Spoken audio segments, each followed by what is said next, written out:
பிரியமானவர்களே, உங்களை யாவரையும் சந்திப்பதில் மிகுந்த மகிழ்ச்சி அடைகிறேன். இந்த நாளிலும் ஆண்டவர் இயேசு நம்மோடு கூட பேசும்படியாக விரும்புகிற காரியம் வலுவாத விசுவாசம்.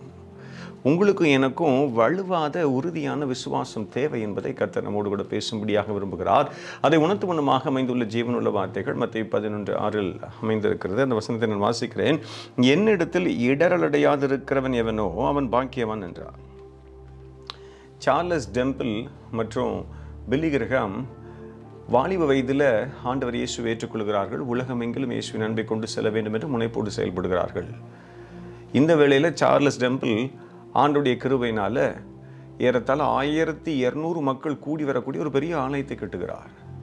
மக்கள் எல்லாம் பேசுகிறார்கள், பில்லி கிரஹாமை விட சார்லஸ் டெம்பிள் தான் உலகத்திலே மிக பிரசித்தி பெற்ற ஊழியக்காரராக வரப்போகிறார் என்று சொல்லி மக்கள் எல்லாம் பேசிக்கொண்டிருந்த வேளை திடீரென்று வாழ்க்கை என்கிற ஒரு மாத பத்திரிகையில் ஒரு புகைப்படத்தை சார்லஸ் டெம்பிள் பார்க்கிறார்.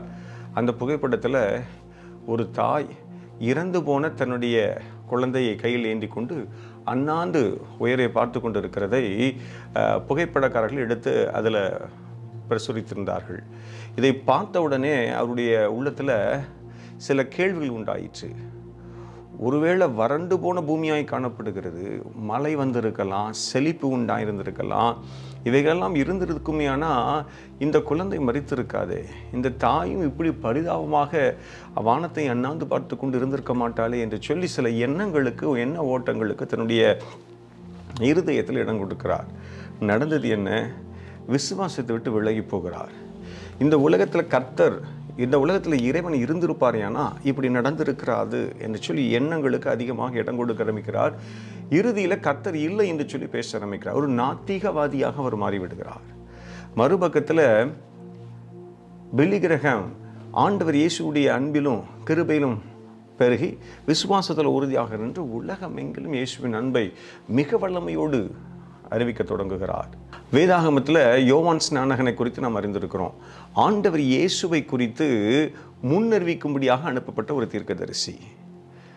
இயேசுவே மீட்பர் என்பதை அழுத்தமாக திருத்தமாக மக்களிடத்தில் எடுத்துரைத்த ஒரு தீர்க்கதரிசி.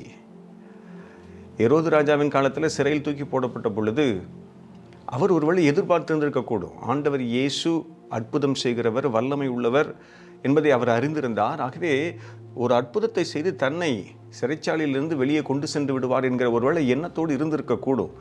ஆகவே தான் தன்னுடைய விசுவாசத்தில் சற்று தளர்வடைந்தவராக வரப்போகிற மேசியா நீர்தானா என்கிற கேள்வியை கேட்கிறார். அப்போ தான் ஆண்டவர் இயேசு இந்த அருமையான வசனத்தை சொல்கிறார். என்னிடத்தில் இடரடையாது இருக்கிறவன் எவனோ அவன் பாக்கியவான் என்றார்.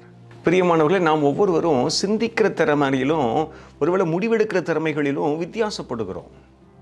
ஆகவே தான் பொல்லாத பிசாசு உங்களுடைய என்னுடைய வாழ்க்கையில் பாவங்களை கொண்டு வந்து, வித்தியாசமான எண்ணங்களை கொண்டு வந்து, சிந்தனைகளை கொண்டு வந்து நம்முடைய விசுவாசத்தை விட்டு விலகி போகும்படியாக செய்கிறான்.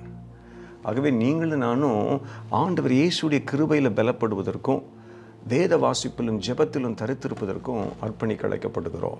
கிறிஸ்துவை அறிந்த பிள்ளைகளோடு நல்லதொரு ஐக்கியத்தை ஏற்படுத்தி கூட நம்ம அழைக்கப்படுகிறோம். செய்வோமே. ஆனால் வலுவாத விசுவாசத்தோடு வருகை வரும் மட்டும் உறுதியாய் நிலைத்திருப்பதற்கு அது நமக்கு உதவி செய்யும். அன்பின் ஆண்டவராக இயேசு கிறிஸ்து அருமையாக சொல்லி இருக்கிறாரு, நீங்களும் நானும் இடறி போய்விடக்கூடாது, விசுவாசத்தில் உறுதியாக இருக்கணும். ஆண்டவரிடத்தில் கேட்போமா, ஆண்டவரே எனக்கு உதவி செய்யும் என்று சொல்லி கேட்போமா?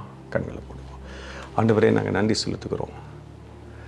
இந்த ஆசீர்வதிக்கப்பட்டிருக்கிற மன மகிழ்ச்சி வேளையில் நம்முடைய சமூகத்தில் வரும்படியாக கர்த்தர் கொடுக்கிற கிருபைகளுக்காக நாங்கள் நன்றி செலுத்துகிறோம்.